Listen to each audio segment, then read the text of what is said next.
Bonjour à tous, Radio Sensation, je me présente, je m'appelle Kevin Zenger, j'ai 23 ans, j'habite dans le sud de la France et je suis un jeune journaliste. Si je fais cette courte vidéo, c'est pour vous parler de ce qui pour moi caractérise le mieux l'amitié franco-allemande. La France, c'est le pays européen qui compte le plus de jumelages en Europe.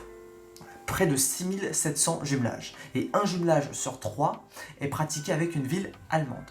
Le premier jumelage, il remonte à 1950. Donc là, on est 5 ans après la fin de la Seconde Guerre mondiale, et c'est entre Ludwigsburg, un petit patelin en Allemagne, et la ville de Montbéliard dans le Doubs, en France. Il y a 3 raisons principales de faire des jumelages. La première, si vous voulez, c'est de recréer du lien avec un ancien pays avec lequel on était ennemis pendant de nombreuses années. Le second, c'était de construire une Europe pacifique, pacifiée.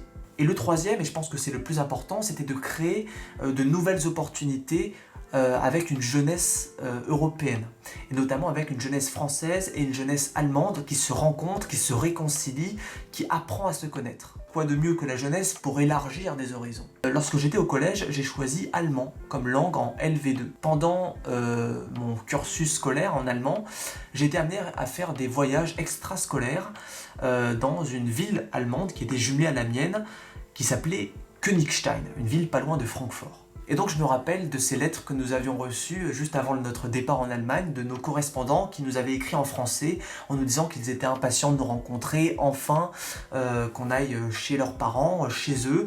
Et nous avions fait de même en allemand en leur disant qu'on était impatients de les accueillir chez nous.